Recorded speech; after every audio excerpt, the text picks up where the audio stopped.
Today I have like 15 or 17 things that we are going to go through real fast. We're going to tell you the problem and the solution, if there was a solution, and if there wasn't, maybe what could have prevented the problem in the first place. I can stop you all right here and say that the solution is Arizona. Come here and join us at Saddle Mountain in Arizona.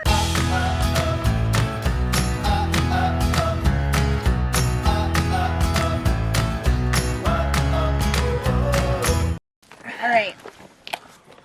Oh, you're so much taller than me. Well, I'm the man. Hold on. Not just say that. You know I'm shorty.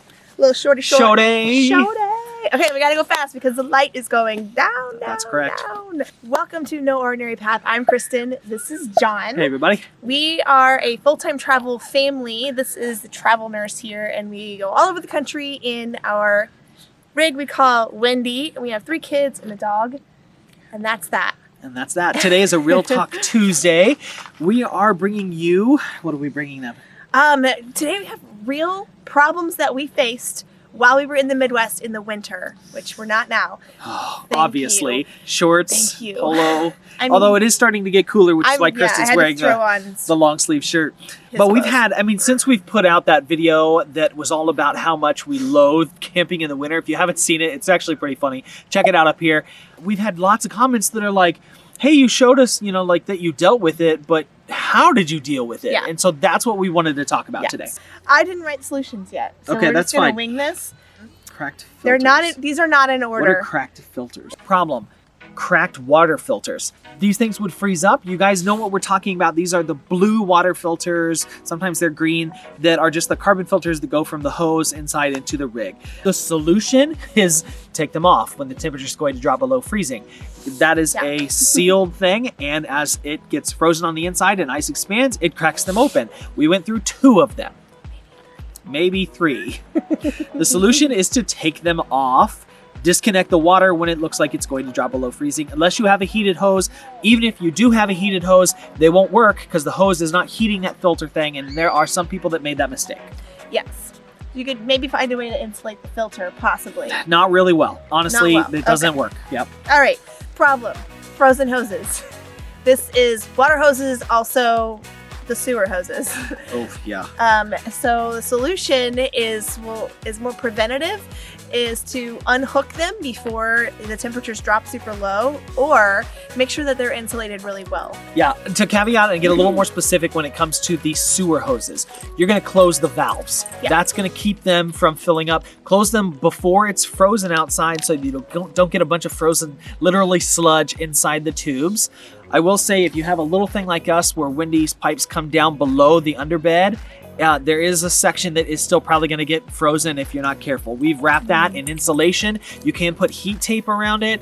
For the most part, though, if we knew we were going to have a period of time, we would just close them, and we would usually be okay before things would freeze up. And also, to clarify, we don't ever keep our black one open all the time anyways. Oh, of course, yeah. What we keep open sometimes is our gray, but not in the wintertime. Yep. We close everything. All right. Also, another solution is to have a backup hose. We used a backup water hose a couple of times when our water hose froze. All right, problem. Salt damage to the hitch. What this is not technically salt. Everybody thinks of it that way. It's like the mag chloride. It's a form, I guess it's a form of salt. Whatever. It's the junk and chemicals that they put to de-ice the roads. When you're driving around and it gets on the hitch, it causes horrible rusting to everything. It's not just the hitch.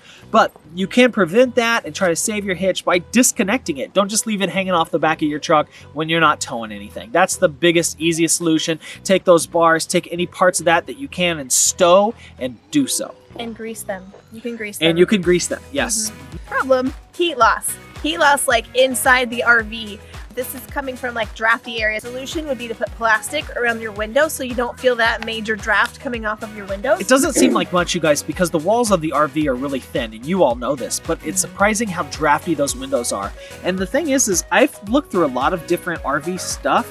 This is something we used to do to our house back in Colorado, and it worked really well in the RV to cut the drafts down. Another heat loss, a really big area of heat loss is through the vents on the top. So what we did is we shoved pillows up there. Right, Like yeah. super easy, cheap solution. Shove a pillow They up make there. fancy foam things that you can put up in there. Guys, these are just throw pillows on the couch. Boom. Yep. Fits right up in there really easily. And it worked great. Ice on the windows and the walls. Ice on the windows and the walls is a tough one to deal with. Actually, putting the plastic over the windows will take care of the icing over of them. You still will get some condensation on the inside of the plastic, but it will not freeze. So that kind of solves that problem. However, it doesn't solve the problem on the walls. The biggest solution we have for you for that is to use a dehumidifier. That's the only really thing that works because we constantly create condensation just from breathing. Problem, your battery dying because it's too cold. A common problem with all types of batteries, guys. This is AGMs, lead acid, lithium ions, all that. And in some of these, like the lithium ion, can actually be dangerous to charge when it's cold. There's problems that can happen for it. Not going to go into that today, but the big solution for it is if you're able to put a little trickle charger on it, if you're hooked into power, that should all happen normally anyway. Right. So they do also make some battery insulators. Yes. We did not buy one, but there is a such thing. Yep. Problem, cold floor. There's a couple solutions. People will say skirt the rig, which is a great solution because it cuts out the draft underneath the RV. But if you don't want to skirt, and we didn't want to skirt, then another thing you can do is place blankets down on the floor or carpets, rugs, anything like that Yep. will put another layer between the floor and your feet is excellent. We use dog hair. Gross.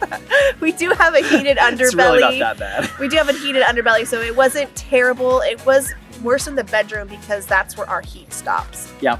Problem. As Kristen mentioned, the heat of our underbelly stops like halfway through our bedroom, and the unfortunate part is that the water pump is past that. So even though we would have heated underbelly, which would keep the majority of the pipes and stuff from freezing, one part would freeze, and that was the area where the water pump was. So the solution was to actually just take a 40-watt bulb and thread it down into there where the water pump is, and we would just leave it on overnight. Obviously check on it because it is a heat source and that kind of thing, but that worked. That would keep it from freezing, no problem. Problem, your heated underbelly not getting enough heat because you're running the space heater too much. Basically inside we like to use supplemental heat because we were hooked into power and it was all included. But the problem is if you use too much of that, then your underbelly doesn't get the air pumped through it. Yeah, your thermostat thinks that it's nice and toasty inside, so it doesn't kick the propane heater on, and unfortunately that doesn't flow the heat down through the bottom part of the rig. So at night, the solution is actually to turn your own inside heat things off, or at least move them away from where the thermostat is. We put one of them in the oil heater into the kids' room. Right. So it was farther away from the thermostat, and then it would run fine. And the kids were nice and toasty. Yep. Another problem is the outer edges of the RV getting too cold. Hey, Bean, come here. Because you're Can you say running hi? the heat in the main living space. When we shut the doors to the kids' bedroom, our bedroom, they get really cold because the interior of the living space gets up to temp and it doesn't kick the heat on. So the solution is to keep all of the doors open so you get a nice flow of air throughout the entire RV. Problem. The wallpaper is peeling away. All that hard work that Kristen did to put that beautiful wallpaper that's like wainscoting in our bedroom, because of the condensation in our room, it's peeling away from it. The solution? Tell them the solution. We used the kids' glue sticks. Crazy glue. Craft glue sticks. It worked great. And it sticks so that they're hasn't just come back fine. off. It's perfect. All right. Problem, wet clothes in your closets, even when you're running the dehumidifier. And the Right. solution is simple, leave your closets open. Leave the closets open. You can also get those little packs of just the water absorbent things. I forget what they're called. Yeah, We'll I link don't to know. them down below with our Yeah. Amazon affiliate, but just those things will help. You can actually put them in the closet. That solves that problem. But yeah, leaving the doors open is a big one. Problem, when the park loses power because of ice on the storm. lines, limbs fall on the power stuff. You know what our solution was, and the solution to a couple of rigs beside us too, was our generator. Yes. So we take it with us. Even though we're going into a park, you guys, it's always with us. And sure enough, that night for a good 6 to 7 hours, I just ran that Jenny. I had somebody else plug into it, and it solved both of our power issues. We were able to run the heaters, no problem. Problem, the hydraulic door stopper breaking off because of high winds. It's not necessarily a winter problem, but for us it was, and we've lost that capability. We need to fix it. Yeah. But the solution is to just be very careful when you open that door and make sure that you close it right behind you and don't let the wind catch it and take it away. Right. I mean, you could tie something to it, I suppose, but yeah. Whatever. Yeah. Problem is when your fresh water and your actually hot water heater freeze up.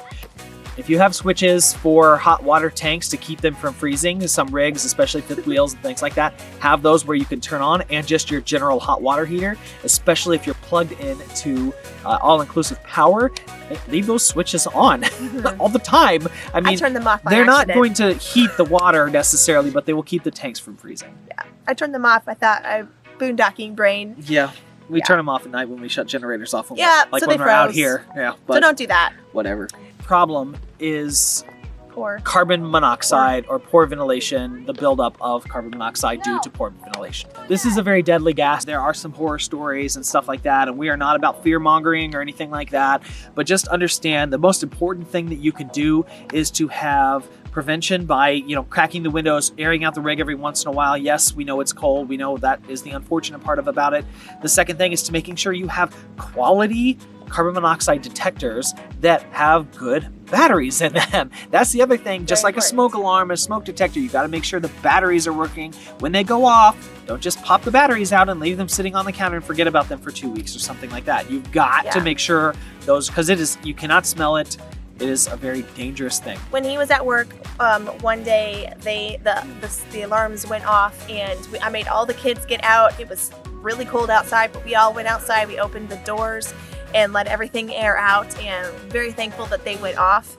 And so it's just a reminder to keep, even if it's just a bathroom vent cracked or something, so that your rig has some ventilation. Do Yep. not stay in your rig if that alarm is going off, and do not seal yourself inside your rig. I think that was yeah. I think that was like a single digit couple of days, and so I think we kept everything closed up tight just for heat. Yeah. And that was where we ran into problems, and thankfully it Yeah. was during the day, and we had the alarms, and you handled And it just like you everything should have. went like it should have gone. Everybody out, air it out, and solves the problem. Yep. All right. Well, thank you guys so much for joining us. If you're new to our channel, please subscribe, hit the like button, and leave us a comment so we can welcome you to our channel. And fortunately, like we said, our number one tip for dealing with the winter in an RV is to come to Arizona. We're going to roll that sunset footage now because it's amazing, and we will catch you next week. That's right.